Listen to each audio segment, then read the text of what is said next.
Dobro, kako im vlaga? Tije se v skafander, so vizor, so rakavici. Eto, kažem vam, osuši se brzo i onda nađe put kako će da uđe unutra.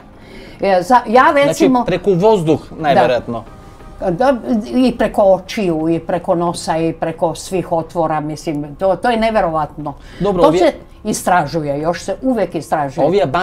Ove maski što se... Ove maske što nosimo, one zaustavljaju male i krupne kapljice u kojima se nalazi gomila virusa.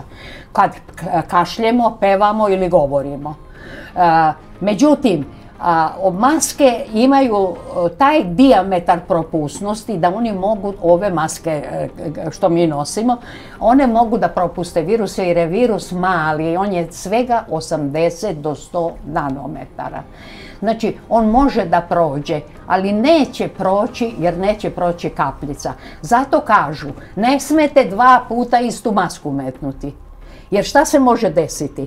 Da ste vi zadržali kapljicu sa spoljne strane, ušla je u masku, a onda se osušilo, pa sutra ju metnete, pa udahnete, pa ćete taj osušeni virus će proći, neće to biti više sluzi i kapljica, nego će biti virus. On će ući. Ne treba. Ja recimo praktikujem da u masku stavim papirnatu maramicu koju odbacujem. Jer treba da i obrišete nos ili nešto, onda bacite tu maramicu i tu maska ostane. Cijeli dan mogu istu masku da nosim, a nije to preporučljivo. Preporučljivo je kad jednu masku metnete i kad je skinete više da ju ne vraćate. Ali to postaje i skupo.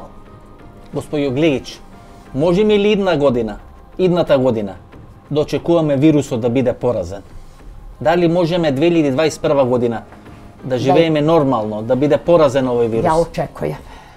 Ja zaista očekujem i rekla sam to, da očekujem da će ovo još da raste tamo do 15. decembra. Igraće ovako malo dole, malo gore, a onda će početi da pada i mislim da ćemo novu godinu dočekati malo normalnije, da ćemo moći i malo da se družimo.